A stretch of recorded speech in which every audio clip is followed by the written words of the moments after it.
Bienvenue dans la chaîne Mathématiques Sciences. Aujourd'hui, je vais présenter et expliquer une nouvelle vidéo.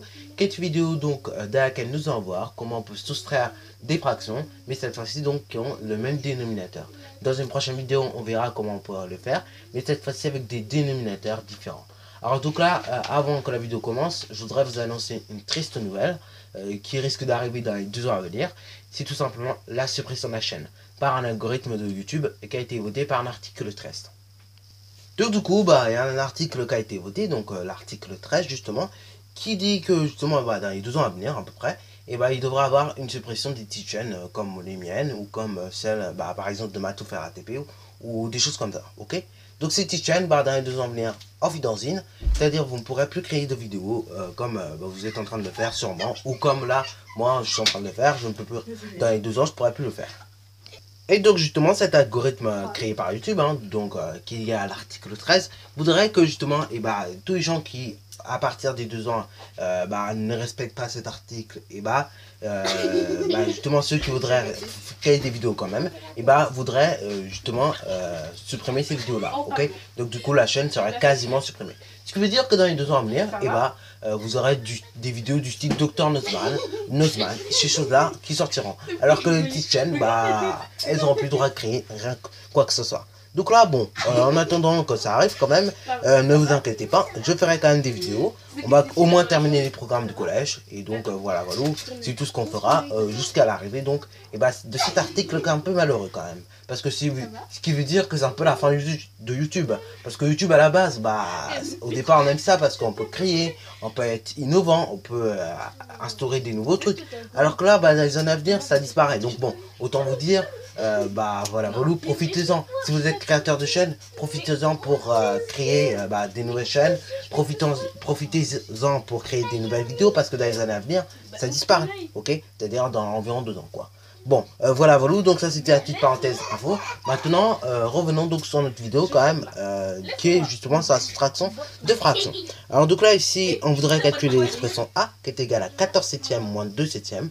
Donc là, je te laisse mettre la vidéo en pause pour calculer cette expression A. Et d'ailleurs, si tu as envie de calculer les autres expressions, tu peux également mettre la vidéo en pause pour effectuer ces calculs. Maintenant, correction, et donc là nous allons voir comment on y procède. Alors donc là pour la soustraction des fractions, c'est un peu le même principe que pour l'addition, jusqu'au lieu d'additionner les numérateurs, vous les soustrayez, ok. Donc vous enlevez les numérateurs, vous retranchez. Donc là c'est parti mon kiki, voyons qu'est-ce que ça donne sur un exemple. Donc là 14 septièmes moins 2 septièmes, et du coup qu'est-ce qu'on fait? On fait tout simplement 14 moins 2, ça fait 12, ok. Ça fait donc 12 septième, ok, et on conserve bien d'abord le dénominateur commun. Maintenant, le calcul B, que le suivant, c'est tout simplement 14 cinquièmes moins 5 cinquièmes. Et là, qu'est-ce qu'on fait? D'abord, on soustrait des numérateurs entre eux, et après, on conserve toujours le même dénominateur en commun. Donc là, c'est parti mon kiki, c'est-à-dire qu'on fait 14 moins 5. 14 moins 5, ça fait 9. Et donc 5, qu'est-ce qu'on en fait? T de 5. On les soustrait pas, non, mais on les conserve, ok. Donc on les met au dénominateur.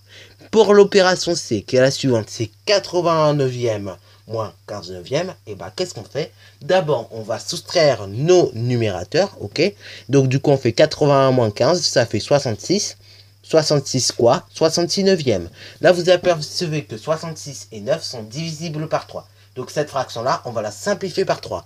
C'est parti mon kiki. Donc je vais faire 66 divisé par 2. Enfin par 3 ici. Parce que vous voyez que le 9, après, il ne serait pas divisible par 2 si on faisait par 2. Donc là, on va faire par 3. Donc là, 66 divisé par 3, ça donne 22.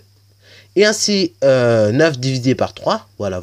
Et ça donne 3. Donc ça donne C qui est égal à 22 tiers. Donc voilà.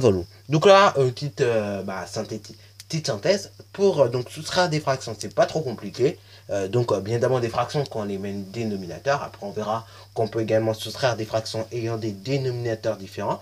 Mais dans ce cas là, il va falloir qu'on fasse les mêmes manipulations que dans la vidéo précédente pour l'addition. Donc là, pour tout simplement des soustractions de même dénominateur, qu'est-ce qu'on fait? D'abord on soustrait les numérateurs et après on garde les dénominateurs en commun. Voilà. Donc là maintenant, vous avez vu comment c'est tellement simple de soustraire des fractions de même dénominateur. Sur ce donc, c'est déjà la fin de cette vidéo. Alors si tu as bien aimé, n'hésite surtout pas à liker, à commenter et bonne réussite à toi en mathématiques et en sciences.